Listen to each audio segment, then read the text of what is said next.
Hello everyone, welcome to the study concept. Madhya Pradesh police आरक्षक की previous years के जो पेपर हैं उसकी ये सीरीज मैं लेकर आया हूँ, जिसका कि ये 5वां भाग है। इससे पहले मैंने 4 भाग ला चुका हूँ, जिसमें कि मैं पिछले सालों में जो व्यापम के द्वारा एग्जाम कंडक्ट हुए हैं आरक्षक के, उसके जो पेपर हुए हैं उनके सभी सेट्स के जो जीके का पार्ट है, जिसमें कि हर सेट में 20-20 क्वेश्चन जीके के आए हैं, वो सभी मैं इसमें रिवाइज करा रहा हूँ। यानी कि प्रीवियस ईयर्स के जो एग्जाम हैं उनके सभी पेपर्स का यहाँ पर रिवीजन चल रहा है। तो जो भी स्टूडेंट्स मध्य प्रदेश व्यापम की पुलिस कांस्टेबल की तैयारी कर रहे हैं उनके लिए ये पूरा का पूरा वीडियो में लेके आया हूँ, और जिसमें कि मैं आपको आइडिया होगा कि पेपर किस तरीके के आ रहे हैं और कैसे पेपर्स में किस लेवल का जीके आता है।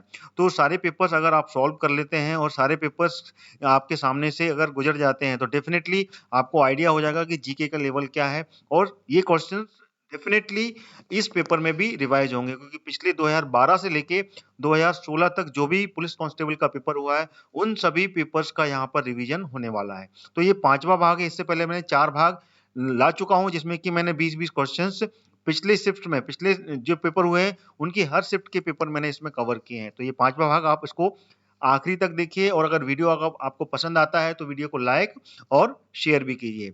और साथ ही साथ में जो भी पुलिस कांस्टेबल भर्ती की तैयारी कर रहा है उन सभी से मैं कहना चाहूंगा कि मेरे चैनल स्टडी कॉन्सेप्ट को आप सब्सक्राइब कर लें ऑल नोटिफिकेशन के साथ में, क्योंकि अगर आप इस चैनल को ऑल नोटिफिकेशन के साथ सब्सक्राइब करेंगे तो आपको पूरा का पूरे जितने भी वीडियोस मैं बनाऊंगा उनके नोटिफिकेशन आपको मिलेंगे।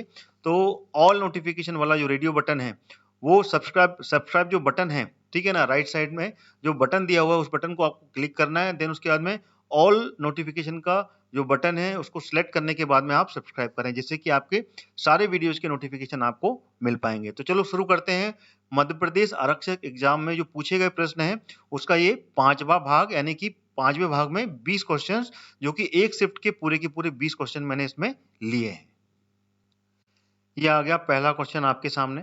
पहला क्वेश्चन में क्या पूछा गया है, और ये याद रखें, ये जो पेपर है ये 2016 का 8 अगस्त, ठीक है ना, 8 अगस्त का ये पेपर है, जिसमें कि सेकेंड शिफ्ट का ये पेपर पूरा मैंने लिया है। और सेकेंड शिफ्ट के पूरे इसमें 19 क्वेश्चन आए थे, ठीक है ना, 19 क्वेश्चन टोटल आए थे उस समय जीके के। तो 19 क्वेश्चन पूरे मैंने इसमें कवर किए हैं।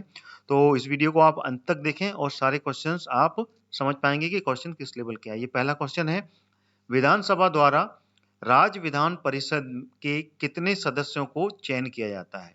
विधानसभा द्वारा राज्य विधान परिषद, ध्यान से समझिएगा कि कितने सदस्यों को का चयन किया जाता है। ऑप्शन है आपके सामने, सदस्यों की संख्या के 1/6वां भाग, या फिर सदस्यों की संख्या का 1/3वां भाग, या फिर सदस्यों की संख्या का 1/12वां भाग, या फिर सदस्यों की संख्या का 5/6 भाग।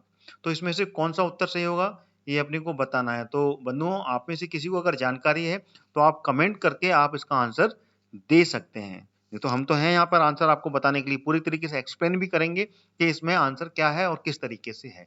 तो इसका जो सही उत्तर है वो है सी, ठीक है ना। अगर आपको जानकारी है तो बहुत अच्छी बात है, this is the correct answer, ठीक है।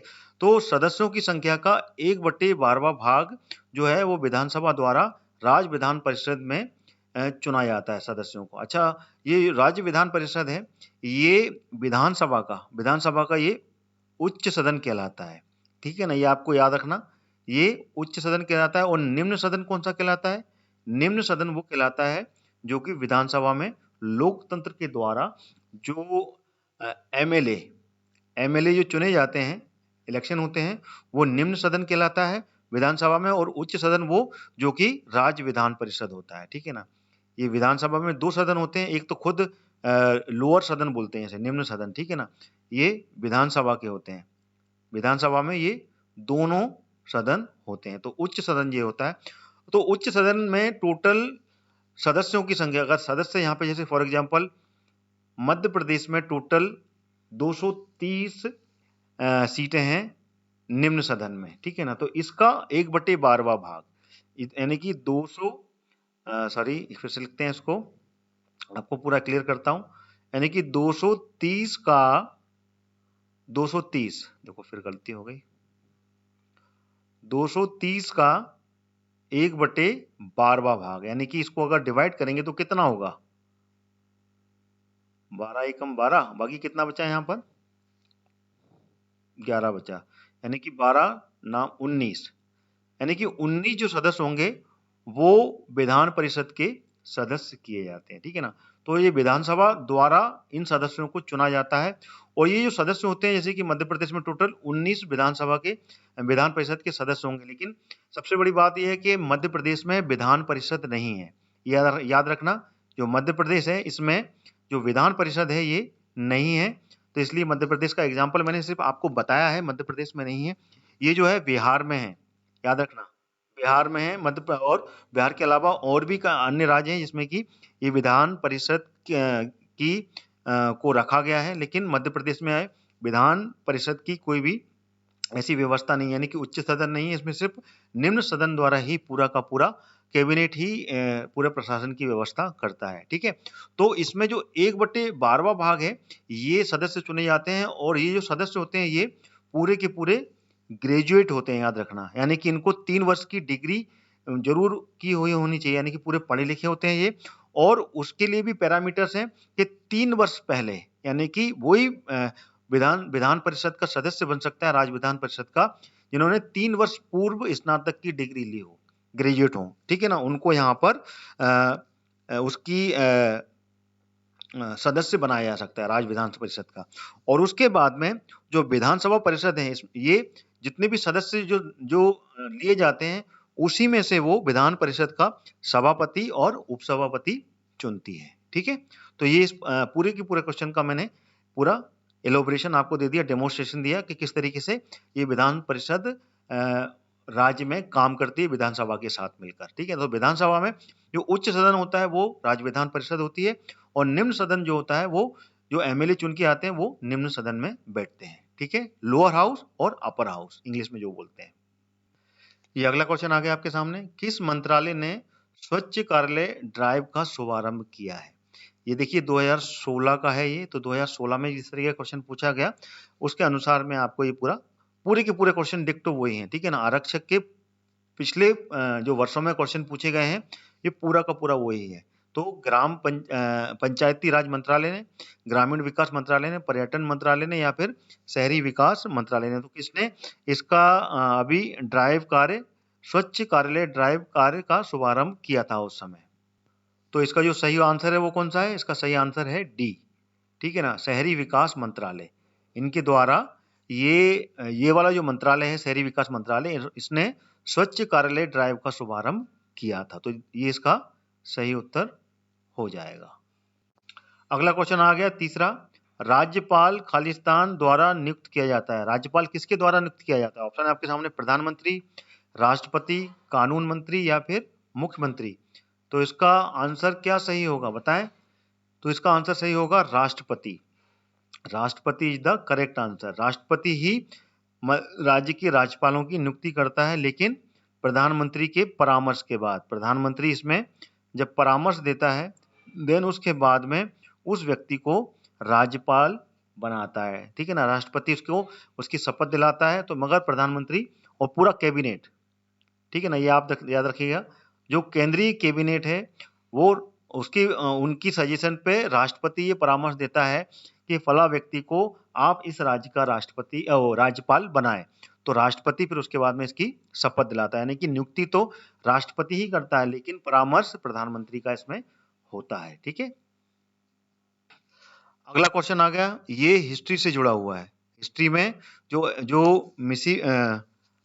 जो मेडिवल हिस्ट्री है, ठीक है ना, उससे ये जुड़ा हुआ क्वेश्चन है। विक्रमशाला विश्वविद्यालय की स्थापना किसने की थी। ये बल्कि एशियंट हिस्ट्री से है, ठीक है ना, उससे जुड़ा हुआ है विक्रमशाला विश्वविद्यालय, जो कि भारत का बहुत ही प्राचीन विश्वविद्यालय था। उसकी स्थापना किसने की थी, राजा अशोक ने, राजा रामपाल ने, राजा धर्मपाल ने, या फिर बिंदुसार ने। तो इसका आंसर क्या होगा आप बताएं इसमें। तो इसका जो सही उत्तर है वो है C, Raja Dharmapal. This is the correct answer. ये एशियन हिस्ट्री का क्वेश्चन है, और राजा धर्मपाल ने इस विक्रमशाला विश्वविद्यालय की स्थापना 770 ईस्वी में करवाई थी, ठीक है ना। 1770 ईस्वी में इस विश्वविद्यालय की स्थापना करवाई थी और आज के समय में उसको भागलपुर बोलते हैं। भागलपुर जो जिला है और ये कहाँ पर है, ये बिहार में है, बिहार, ठीक है ना, भागलपुर। वहां पर विक्रमशाला विश्वविद्यालय की स्थापना उस समय करवाई थी और यहाँ पर राजा धर्मपाल ने 40 वर्षों तक राज किया था, ठीक है ना, 40 वर्षों तक यहाँ पर राज किया था और ये बौद्ध धर्म का अनुयायी था, यानी कि इसने बौद्ध धर्म अपनाया था, ठीक है ना, बौद्ध धर्म, ये जरूर याद रखिएगा, ये बौद्ध धर्म को पालन करने वाला था राजा धर्मपाल 770 ईस्वी में, ठीक है। ये क्लियर हो गया, तो मैंने इसको पूरा आपको यहाँ पर समझा दिया है। याद रखिएगा, आरक्षक के पिछले जो एग्जाम हुए हैं व्यापम के द्वारा उसमें पूछे गए ये प्रश्न है, तो प्रश्न का आपको लेवल भी इससे मालूम पड़ रहा होगा कि प्रश्न किस तरीके के आ रहे हैं, तो आपको किस लेवल की यहाँ पर पढ़ाई करनी है, ठीक है। चलिए अगले क्वेश्चन की ओर चलते हैं। अगला क्वेश्चन आ गया, भारतीय रुपए के चिन्ह की रचना किसने की थी। भारतीय रुपए जो बनता है तो रुपए में जो चिन्ह बनाए जाते हैं उस चिन्ह की रचना किसने की थी, ये क्वेश्चन है। तो पहला ऑप्शन है डी उदय कुमार, दूसरा नंदिता, कुर्रा मेहरोत्रा, हितेश पद्मशाली या फिर शिवेन के। तो इसमें से कौन सा उत्तर सही होगा, अगर आपको जानकारी है तो कमेंट के बारे में, कमेंट के द्वारा आप इसका आंसर दे सकते हैं। इसका जो सही उत्तर है वो है D Uday Kumar, this is the correct answer, ठीक है ना, क्योंकि this is the typical question, काफी कुछ लोग नहीं जानते हैं। तो भारतीय रुपए में चिन्ह की सर्वप्रथम जो रचना की थी वो डी उदय कुमार ने की थी, तो ये इसका सही उत्तर होगा। ये अगला क्वेश्चन आ गया, लाल बहादुर शास्त्री के द्वारा जो नारा था कौन सा था, जय जवान जय किसान। इसमें अटल बिहारी वाजपेयी ने क्या जोड़ा था, ठीक है ना, लाल बहादुर शास्त्री ने दिया था ये नारा जय जवान जय किसान, ठीक है ना। उसके बाद में अटल बिहारी वाजपेयी की जब सरकार आई थी तब उन्होंने उसमें उस नारे में एक और शब्द जोड़ा था, वो क्या जोड़ा था। ऑप्शन है जय सुल्तान, जय विज्ञान, जय हिंदुस्तान या फिर जय संग्राम। तो इसमें से सही उत्तर क्या होगा ये बताएं आप मेरे को। तो इसका जो सही उत्तर है वो है जय विज्ञान, ठीक है ना। भारत के जो प्रधानमंत्री रहे अटल बिहारी वाजपेयी, उन्होंने लाल बहादुर शास्त्री का जो नारा था जय जवान जय किसान, उसमें जय विज्ञान और जोड़ दिया था, यानी कि जय जवान जय किसान और जय विज्ञान। तो ये तीनों के तीनों एक साथ अटल बिहारी वाजपेयी ने बोले थे, जय जवान जय किसान जय विज्ञान, ठीक है ना, क्योंकि उस टाइम विज्ञान का युग था और उसी टाइम पे चंद्रयान की पूरी सफलता, यानी कि इसरो में बहुत सारे टेक्निकल पॉइंट चल रहे थे। साथ में उन्हीं के टाइम पे पोखरण जो परीक्षण हुआ था, ठीक है ना, परमाणु उसका बम का, वो भी उन्हीं के समय हुआ था। तो तभी इन्होंने इस नारे को बोला था जय जवान जय किसान और जय विज्ञान, ठीक है। तो चलिए ये क्लियर हो गया आपको, अगले क्वेश्चन की ओर चलते हैं। अगला क्वेश्चन आ गया, एस दिलीप कुमार को मुख्य रूप से किस नाम के रूप में जाना जाता है। ए एस दिलीप कुमार के था पहले नाम इनका और बाद में इन्होंने अपना नाम बदल लिया था, तो इनको अभी किस रूप में जाना जाता है, ए आर रहमान, आर डी बर्मन, मिथुन या फिर नौशाद। तो इसमें से कौन सा उत्तर सही होगा। देखिए ये फिल्म इंडस्ट्री से जुड़ा हुआ क्वेश्चन है, तो इसका जो सही उत्तर है वो है ए आर रहमान। ए आर रहमान इसका सही उत्तर है, जो कि इस समय के बहुत ही मशहूर संगीतकार, एक म्यूजिक डायरेक्टर हैं, जो कि पहले इनका नाम था ए एस दिलीप कुमार, ठीक है ना। ये पूर्ण तरीके से हिंदू थे, बाद में इन्होंने मुस्लिम धर्म अपना लिया। इनका जो जन्म हुआ था, इनका जन्म हुआ था कहाँ पर, चेन्नई में हुआ था, और ये 1967 में इनका जन्म हुआ था चेन्नई में, ठीक है, ये आपको याद होना चाहिए, चेन्नई में इनका जन्म हुआ था। बाद में इन्होंने अपना नाम बदल लिया था और ये ए आर रहमान के नाम से ये अब पॉपुलर हैं, और ये बहुत ही बड़े संगीतकार हैं और ये पहले भारतीय हैं जिनको गोल्डन ग्लोब अवार्ड से सम्मानित किया गया है, ठीक है ना, गोल्डन ग्लोब अवार्ड जो है, ठीक है ना, उस अवार्ड को पाने वाले ये पहले भारतीय हैं, ठीक है, ए आर रहमान। क्लियर हो गया, तो ये मैंने इसका आंसर आपको पूरा समझा दिया। 1967 में इनका जन्म हुआ था और पहले इनका नाम ए एस दिलीप कुमार था, बाद में इन्होंने नाम बदलकर और अपना धर्म परिवर्तन किया था, फिर उन्होंने अपना नाम बदल लिया था और नाम बदल के इनका हो गया था ए आर रहमान नाम।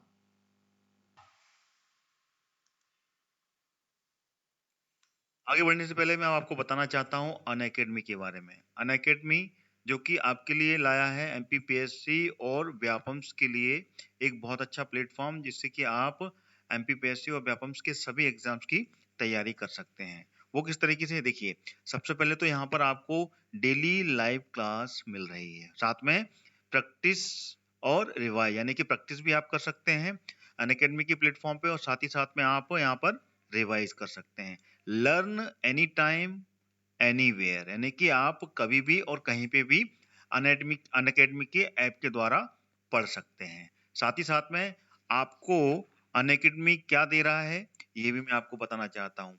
सबसे बड़ी बात, अनअकैडमी आपको free plan by the Unacademy, यानी कि आप अनअकैडमी पर एमपीपीएससी और व्यापम्स की जो पढ़ाई है, जो कि एग्जाम है, सारे एग्जाम्स को आप फ्री में पढ़ सकते हैं। Choose to study from 50 top educators, ठीक है ना, जो 50 टॉप एजुकेटर्स अनअकैडमी से जुड़े हुए हैं वो उनमें से आप चूज कर सकते हैं। और उसमें क्या 500 free live classes every week, हर हफ्ते आपको 500 से अधिक लाइव क्लास मिलने वाली है with the doubt clearing session, यानी कि आपको लाइव डाउट क्लियरिंग भी होगा। जो भी आपके पास आपके माइंड में कंफ्यूजन हो रहा है, कोई डाउट हो रहा है, तो लाइव क्लास को आप अटेंड करेंगे तो उसी टाइम आप लाइव उसके डाउट भी क्लियर कर पाएंगे। साथ ही साथ आपको मिल रहा है वीकली फ्री मॉक टेस्ट, ठीक है ना, हर हफ्ते आपको एक मॉक टेस्ट भी यहाँ पर कंडक्ट कराया जाएगा जो कि फ्री में होगा, यानी कि फ्री प्लान में आपको बहुत कुछ मिलने वाला है अनअकैडमी पर। फ्री लाइव क्विज, सब फ्री है, ठीक है। 20,000 से ज्यादा यहाँ पर क्वेश्चंस बैंक है जिसके थ्रू आप लाइव क्विज अटेंड कर सकते हैं। यहाँ पर T20 फ्री लाइव क्विज, जिसमें कि 20 क्वेश्चंस मिलते हैं आपको 20 मिनट में, और 8 बजे आपको इस पेपर का एनालिसिस मिलता है, ठीक है। आपको करना क्या होगा उसके लिए, कुछ नहीं, सिंपल सा है। आप अपने मोबाइल को उठाइए और उसमें अनअकैडमी का जो लर्नर ऐप है वो आप उसमें डाउनलोड करना है। उसके बाद में आपको use code to unlock free plan, यानी कि जो फ्री प्लान है उसको अनलॉक करने के लिए आपको कोड का उपयोग करना पड़ेगा। कोड क्या है, हरदयाल कुशवाहा। जैसे ही आप इसका यूज करके अनलॉक बटन को प्रेस करेंगे, ये जो प्लान है फ्री प्लान जो है वो अनलॉक हो जाएगा। स्टेप क्या होगा, what are you preparing for it, यानी कि आप किस चीज की तैयारी कर रहे हैं वो सबसे पहले यहाँ पर सिलेक्ट करना है, MPPSC. Then go for the next option, state PSC, ठीक है ना। स्टेट पीएससी जैसे सिलेक्ट करेंगे आप, अगला ऑप्शन आपको एमपीपीएससी एंड व्यापम चूज करना है। फिर नेक्स्ट ऑप्शन आएगा, उसमें आपको रेफरल कोड डालकर अनलॉक का जो बटन है उसको क्लिक करेंगे आप, देन ये जो प्लान है ये अनलॉक हो जाएगा, ठीक है ना। अब चलते हैं अपन बैच, जो कि प्लस बैचेज है, यानी कि अनअकैडमी के जो प्लस सब्सक्रिप्शन प्लान्स हैं उसके बारे में आपको इसमें बताना चाहता हूँ। देखिए फ्री प्लान्स में आपको बहुत कुछ मिलेगा, लेकिन प्लस प्लान में आपको वो सारे कोर्सेज मिलेंगे जो कि आप एक्चुअल में पढ़ना चाहते हैं, यानी कि extra if you want to take some learning from the Unacademy, then you will choose the plus batches. देखिए plus batches for all round preparation, यानी कि ऑलराउंड प्रिपरेशन के लिए आपको ये प्लस बैचेज अनअकैडमी आपके लिए दे रहा है। क्रैक प्रीलिम्स 2020, जो एमपीपीएससी का जो अभी नोटिफिकेशन आया है 2020 का 2020 का जो नोटिफिकेशन आया है उसकी तैयारी के लिए आपको यहाँ पर ये प्लस बैचेस लेने हैं, ठीक है ना। With the choose your batch which suit your preparation best, यानी कि आप अपने हिसाब से अपना बैच यहाँ पर चुन सकते हैं। इसमें आपको क्या क्या मिलने वाला है, 60 डेज लाइव क्रैश कोर्स, ठीक है ना। Revise theory during the day, यानी कि डे में आपको यहाँ पर रिवीजन मिलने वाला है, और साथ में जो प्रैक्टिस लाइव एमसीक्यू है वो नाइट में मिलने वाले, यानी कि दिन में आप पूरी पढ़ाई कीजिए और रात में आप उसकी जो प्रैक्टिस लाइव एमसीक्यू यानी मल्टीपल चॉइस क्वेश्चंस की आपको यहाँ पर लाइव क्लास रात में मिलेगी, ठीक है ना। लाइव एमसीक्यू रिवीजन बैच, ठीक है ना, 3 days topic wise live practice session, ठीक है। Dedicated live doubt clearing batches, weekly 12 session, 2 hours daily subject wise. Recorded batch, यहाँ पर देखिए आपको रिकॉर्डेड जो बैचेस हैं जो पहले से रिकॉर्ड पड़े हुए हैं वो आपको पूरे मिलने वाले हैं with the live doubt clearing, यानी कि रिकॉर्डेड बैच देखिए, उसके बाद में इसका पूरा का पूरा आपको लाइव डाउट क्लियरिंग सेशन भी कंडक्ट कराया जाएगा। Complete revision at your own pace, यानी कि अपने हिसाब से आप अपनी उसका रिवीजन कर सकते हैं। आप जब चाहें उस वीडियो को पॉज कर सकते हैं और जब चाहें उसको रन कर सकते हैं। ठीक है, तो पूरा का पूरा आप अपने हिसाब से ही ये पूरे रिकॉर्डेड बैच को देख सकते हैं। Foundation pre mains MPPSC batch ये चालू होने वाला है कब? 5 जनवरी से। 5 जनवरी से ये भी स्टार्ट होने वाला है, तो ज्यादा देर नहीं लगानी है। Go and get the plus subscription in Unacademy app. Prelims completion by March. देखिए प्रीलिम्स की जो तैयारी है इस बैच के द्वारा आपको मार्च तक पूरी तैयारी अनअकैडमी कर देगा। ठीक है ना। 20+ यहाँ पर देखो इस बैच के लिए 20+ प्रीलिम मॉक टेस्ट प्रैक्टिस के लिए मिलने वाले हैं। 20,000 से अधिक क्वेश्चन बैंक है जिसमें कि आप डेली प्रैक्टिस कर सकते हैं। पीडीएफ रिवीजन नोट्स मिलेंगे हर क्लास के, जितनी भी क्लास आप ज्वाइन करेंगे उन सब की आपको पीडीएफ नोट्स मिलने वाले हैं जिससे कि आप रिवीजन कर पाएंगे। जिन विद्यार्थियों ने एमपीपीएससी मेंस क्लियर कर लिया है, प्री क्लियर कर लिया है 2019 का, उन सब के लिए यहाँ पर मेंस के revision batch with answer writing practice already running. ठीक है ना, पहले से ये चालू हो चुका है, तो उसको आप फटाफट ज्वाइन कर लीजिए। जो एमपीपीएससी प्री क्लियर कर चुके हैं 2019 का, तो उन सब के लिए एक सुनहरा मौका है ये मेंस की तैयारी करने का अनअकैडमी पर। ठीक है, प्रीलिम्स क्लियर करने के लिए ये रामबाण इलाज है। ठीक है ना, प्रीलिम्स क्लियर करने के लिए ये एकदम रामबाण कोर्स, जो कि कब शुरू हो रहा है? ये 4 जनवरी 2021 से। ये बहुत ही अच्छे से आपको पूरी की पूरी तैयारी करने वाला है, क्योंकि प्रीलिम्स की तैयारी यहाँ पर बहुत ही अच्छे से अनअकैडमी आपको करवाएगा। अभी ज्वाइन कीजिए अल्टीमेट 60 डेज क्रैश कोर्स। ठीक है ना, फ्री। यहाँ पर revise theory during the day, जैसे कि आपको पहले बता चुका हूँ, रिवाइज करेंगे थ्योरी को और नाइट में लाइव एमसीक्यू सीरीज यहाँ पर कंडक्ट कराई जाएगी। 20+ mock test already live and full length test every day. ठीक है, तो ये पूरा का पूरा अभी आपको 60 डेज का ये 4 जनवरी से स्टार्ट हो रहा है, तो ये पूरा का पूरा आपको जानकारी इसमें आपको मैंने दे दी है। अब आगे चलते हैं, आगे अनअकैडमी आपको और क्या क्या प्रोवाइड करवा रहा है। क्या आप अपनी गति से रिवीजन करना चाहते हैं, यानी कि आपकी जो स्पीड है, आप स्लो पढ़ना चाहते हैं, फास्ट पढ़ना चाहते हैं, आपका अपना खुद का एक मैग्नीट्यूड है, तो उस हिसाब से आप पढ़ाई करना चाहते हैं, तो आप अभी ज्वाइन कीजिए रिकॉर्डेड कंप्लीट रिवीजन बैच। ठीक है, इसमें आपको क्या मिलने वाला है? Complete prelims revision with 270 recorded classes, है ना। Clear your doubt in live class 2 hours daily, यानी कि पहले तो आप इससे पूरा रिवीजन कीजिए। रिवीजन करने के बाद में आपको लाइव क्लास मिलेगी यहाँ पे कि आप सारे डाउट क्लियर कर सकते हैं। क्या आप ऑलरेडी रिवीजन कर रहे हैं, यानी कि पहले से आप रिवीजन कर रहे हैं, तो अभी आप एनरोल कीजिए लाइव डाउट क्लियरिंग सेशन में। ठीक है ना, अपनी तैयारी मजबूत कीजिए। आप इस लाइव डाउट क्लियरिंग सेशन में तुरंत इसमें एनरोल कीजिए और अपनी जो तैयारी है, जो भी आप प्रिपरेशन कर रहे हैं, उन सबको आप इससे मजबूत कर सकते हैं। लाइव डाउट क्लियरिंग सेशन, ठीक है ना, वीकली हर हफ्ते आपको 12 सेशन मिलेंगे जिसमें कि आप हर सब्जेक्ट वाइज यहाँ पर डाउट क्लियर कर पाएंगे।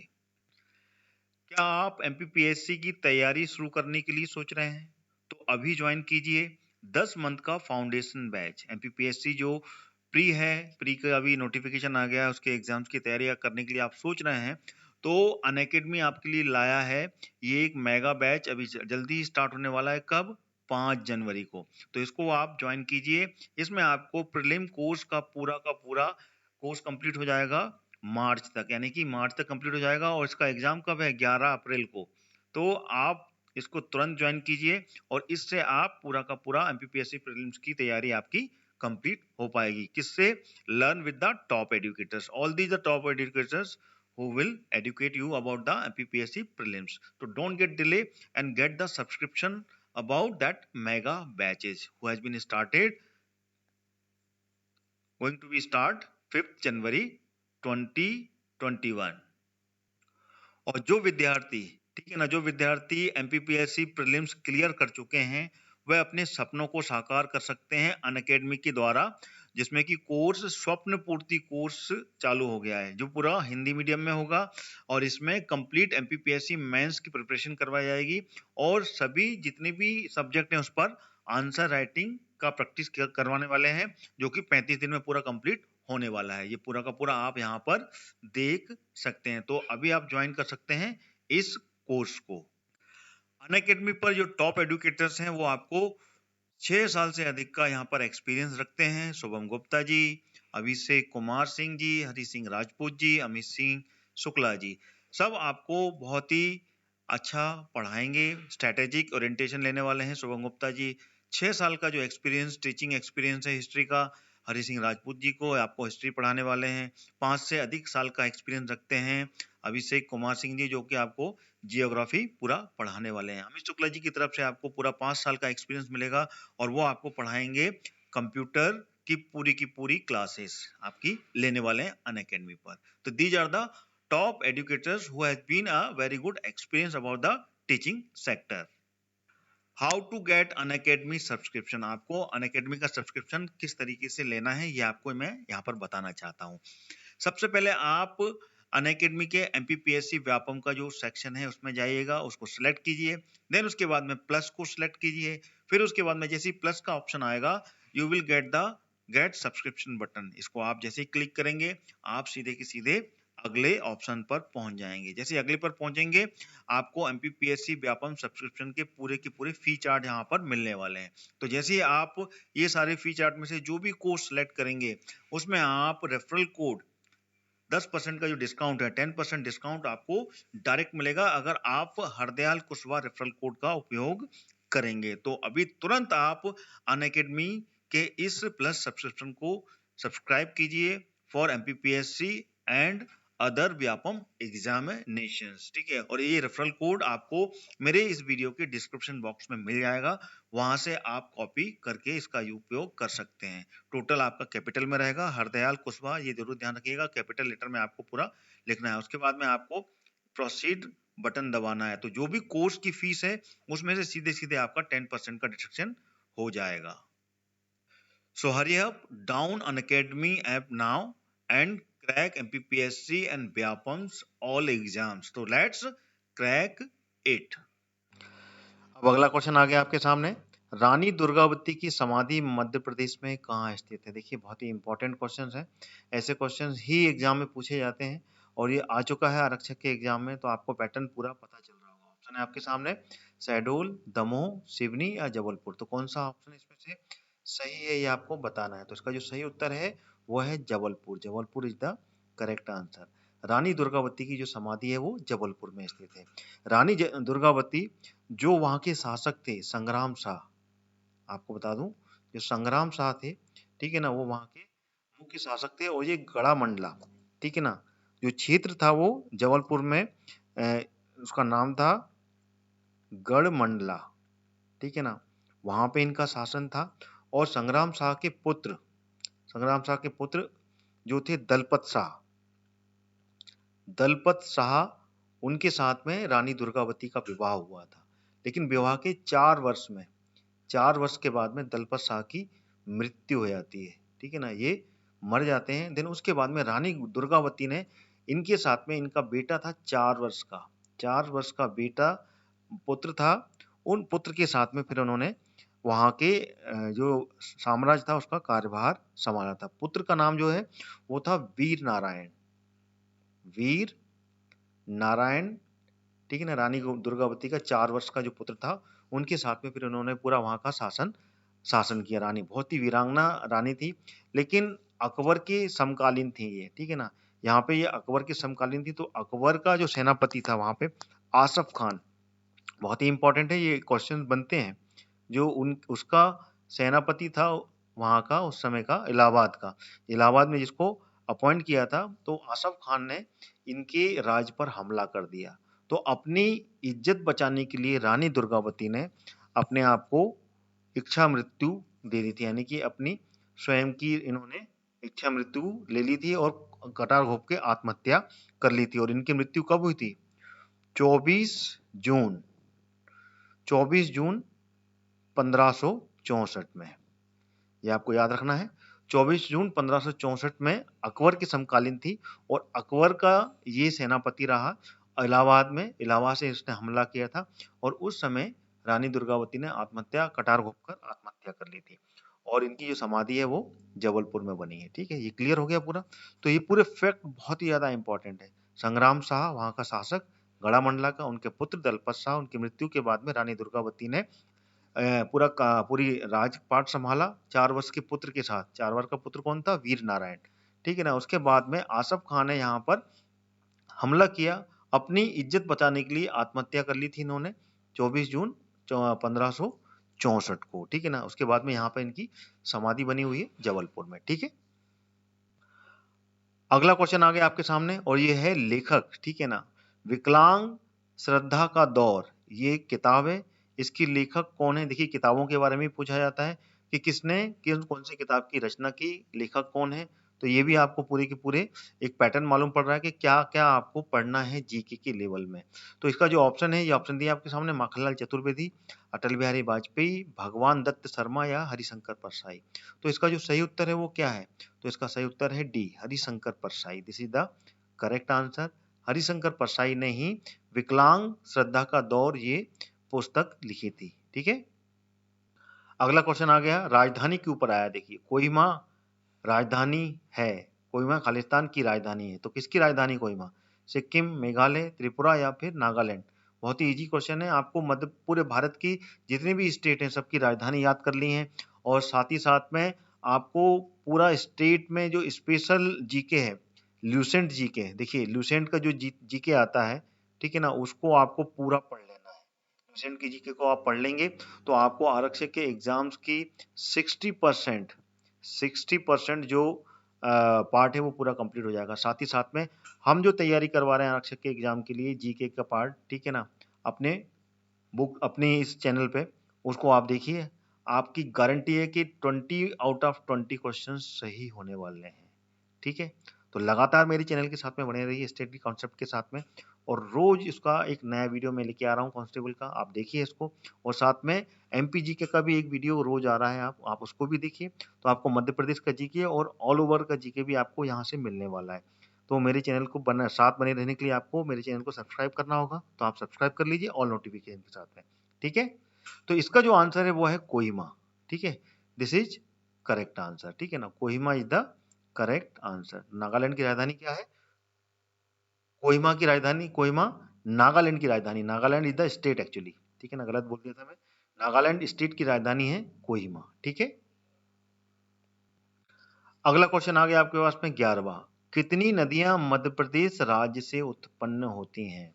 ये ऑप्शन है आपके सामने, 6, 8, 10 या फिर 12।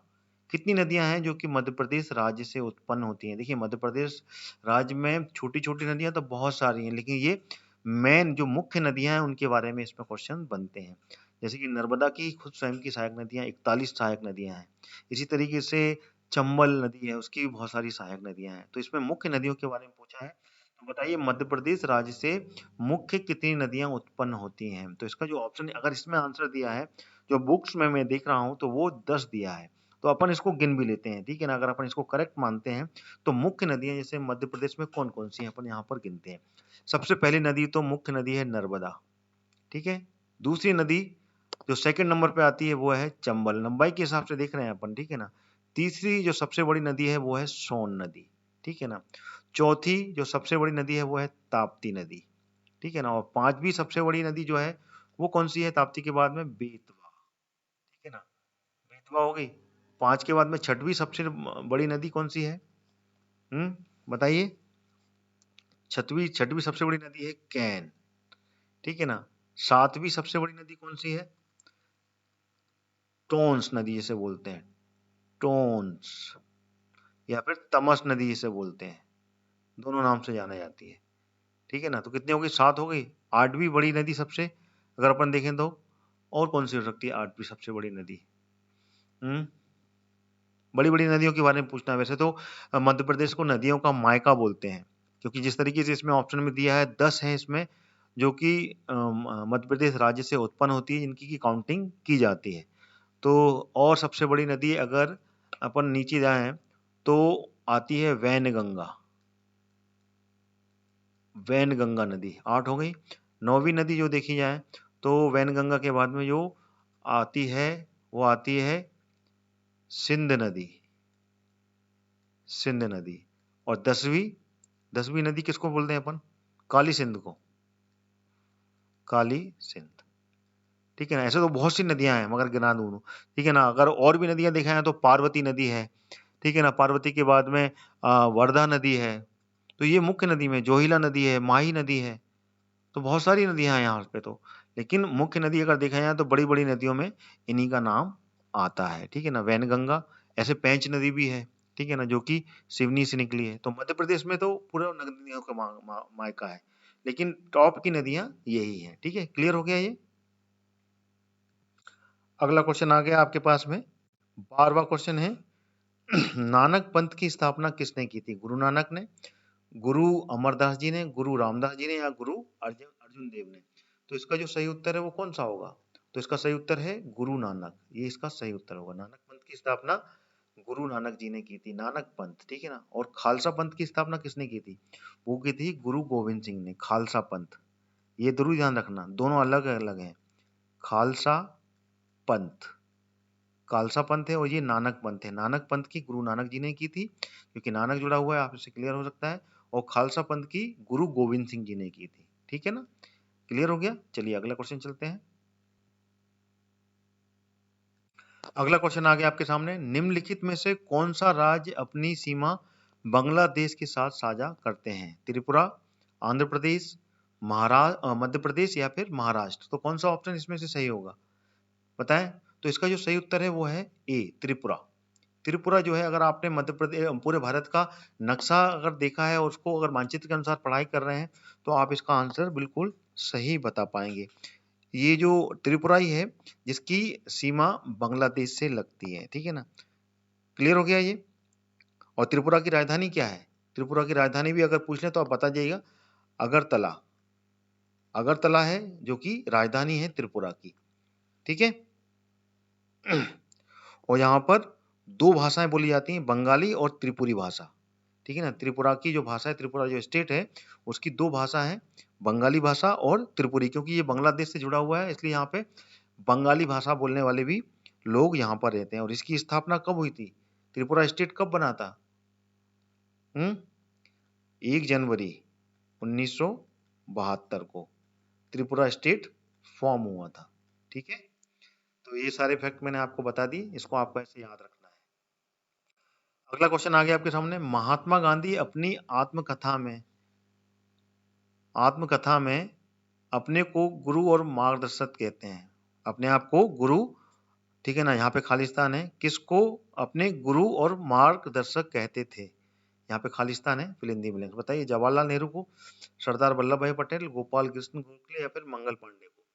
तो इसको आसानी से आप पढ़ सकते हैं, बता सकते हैं अगर आपने गांधी जी के बारे में पूरा पढ़ाई की है। तो इसका सही उत्तर इजी है, बिल्कुल इजीली आप बता सकते हैं, गोपाल कृष्ण गोखले, जो उनके मार्गदर्शक भी थे और गुरु भी थे। तो ये आंसर है। अगर गांधी जी के बारे में आपने पढ़ा है तो गांधी जी के गुरु रहे हैं गोपाल कृष्ण गोखले जी, ठीक है ना, और मार्गदर्शक भी रहे हैं। तो this is the correct answer. अगला क्वेश्चन आ गया, बरगी मध्य प्रदेश की प्रमुख सिंचाई परियोजना में से एक है जो कि स्थित है, कहाँ पर स्थित है? ऑप्शन है आपके सामने, नर्मदा ताप्ती, नर्मदा यमुना, नर्मदा गंगा, या फिर चंबल ताप्ती। तो इसका सही उत्तर क्या है? देखिए, इसमें जो ऑप्शन दिए हैं, अगर ये ऑप्शंस के, क्योंकि ये क्वेश्चन 2016 की शिफ्ट में पूछा गया था, तो इसमें जो ऑप्शन दिए हैं ये पूरे के पूरे गलत हैं अगर इस तरीके से ऑप्शन आएंगे। इसमें जो बरगी की सिंचाई परियोजना है, जिसको कि रानी अवंतीबाई परियोजना के नाम से भी जानते हैं, रानी अवंतीबाई, अवंतीबाई परियोजना के नाम से भी जानते हैं, याद रखना आप, ठीक है ना। और या फिर बरगी, बरगी परियोजना है, यानी कि बरगी डैम। ये बरगी डैम, और बरगी डैम कहाँ बना हुआ है? ये बना है जबलपुर में। और जबलपुर से कौन सी नदी निकलती है? नर्मदा नदी, ठीक है ना। तो ये जो परियोजना है ये नर्मदा नदी पे है, ना कि गंगा पर है। तो ये गलत है बिल्कुल, गंगा गंगा इसमें। तो इसमें नर्मदा के साथ में सारे ऑप्शन दिए हुए हैं, लेकिन गंगा उसके बिल्कुल क्लोजेस्ट है, इस कारण से इसको गंगा का नाम दिया, पता नहीं क्यों दिया। तो ये आप इसको हटाइए यहाँ से, ठीक है ना। I am erasing that option, ठीक है ना, ये ऑप्शन हटा रहा हूँ इसमें से ये। तो अगर ये हटा देंगे तो फिर इसका आंसर यही होगा, ठीक है ना। इसका आंसर यही होगा, ये this is the correct answer, ठीक है ना, नर्मदा। ये जो बरगी परियोजना है, सिंचाई परियोजना, ये नर्मदा पे बनाई है, नर्मदा नदी पर है ये, और ये रानी अवंतीबाई परियोजना के नाम से या फिर बरगी परियोजना के नाम से जानते हैं। और ये जो नदी है, ये जबलपुर में ये बरगी डैम बना हुआ है, वहां पर स्थित है। ठीक है, तो this is the correct answer. इस तरीके से नर्मदा ही है सिर्फ, गंगा इसमें बिल्कुल नहीं है। ठीक है, अगला क्वेश्चन आ गया, लेटर्स फ्रॉम रसिया किसके द्वारा लिखी गई ये पुस्तक है, बताइए। दादा भाई नेहरूजी, बाल गंगाधर तिलक, या R.N. टैगोर यानी कि रविन्द्रनाथ टैगोर, या फिर J.L. नेहरू यानी कि जवाहरलाल नेहरू। तो इसमें से कौन सा आंसर सही है? ठीक है ना, इससे कंफ्यूज नहीं होना, ये रविन्द्रनाथ टैगोर है, रविन्द्रनाथ टैगोर। ठीक है, और ये जवाहरलाल नेहरू, जवाहरलाल नेहरू। ठीक है, इससे क्लियर होना है। तो इसका जो सही उत्तर है वो कौन सा होगा? इसका सही उत्तर, तो इसका जो सही उत्तर है वो सी वाला। ठीक है ना, ये वाला जो रविन्द्रनाथ टैगोर है, this is the correct answer. ठीक है ना, रविन्द्रनाथ टैगोर ने लिखी थी ये लेटर्स फ्रॉम रसिया। ठीक है, ये क्लियर हो गया। अगला क्वेश्चन आ गया, मंगल ऑर्बिट मिशन ने मंगल ग्रह के चारों ओर 100 दिन कब पूरे किए थे? ये ऑप्शन है 15 जनवरी 2015 में, दिसंबर 2015 में, सितंबर 2014 में, या फिर फरवरी 2015 में। जो मंगल ऑर्बिट मिशन अभी हुआ था, तो उसमें जो सही आंसर है वो है जनवरी 2015। इस समय इन्होंने पूरे के पूरे 100 दिन पूरे किए थे, क्योंकि मंगल मिशन अभी फेल हो गया था। आपको याद होगा मंगल पे जो विक्रम लैंडर लैंड होना था, वो लैंड नहीं हो पाया था, असफल हुआ वो। तो उसी के बारे में बात चल रही है, क्योंकि ये इसका पूरे 100 डेज कंप्लीट हो गए थे मंगल मिशन के ऑर्बिट में घूमने में। ऑर्बिट पे ये घूम रहा था, तो उस पे पूरे 100 दिन पूरे किए थे ऑर्बिट में, वो जनवरी 2015 में किए। तो this is the correct answer. अगला क्वेश्चन आ गया, मध्य प्रदेश में कितने विश्व धरोहर हैं? मध्य प्रदेश में जो विश्व धरोहर यानी कि यूनेस्को में, ठीक है ना, यूनेस्को में कितने विश्व धरोहर को शामिल किया गया मध्य प्रदेश में? ऑप्शन है आपके सामने 5, 4, 1 या फिर 3। तो इसका सही उत्तर क्या होगा? अगर आपने इसके बारे में पढ़ा है तो आप बिल्कुल आसानी से इसका आंसर दे सकते हैं। तो मध्य प्रदेश में कुल 3 धरोहर हैं, this is the correct answer. और 3 कौन कौन से हैं इसमें? देखिए 3 जो है, पहला वाला जो है, सबसे पहले जो विश्व धरोहर में शामिल हुआ था वो कौन सा हुआ था? वो हुआ था खजुराहो। ठीक है ना, खजुराहो। खजुराहो कहाँ पर है ये है छतरपुर में, छतरपुर। ठीक है ना, छतरपुर में। और ये कब हुआ था? 1986 में ये विश्व धरोहर में शामिल हुआ था। और दूसरा कौन सा है? दूसरा है सांची। सांची, ये कहाँ पर है सांची, बताइए। ये सांची पड़ता है रायसेन में, कंफ्यूज नहीं होना, ये विदिशा में नहीं होता, ये सांची रायसेन में आता है। ठीक है ना, कई बार कंफ्यूज, क्योंकि ये विदिशा से लगा हुआ है, तो कई लोग बोलते हैं ये विदिशा, जिनको मालूम नहीं है कि सांची तहसील रायसेन की है, तो ये रायसेन का पड़ता है। तो रायसेन का है ये सांची।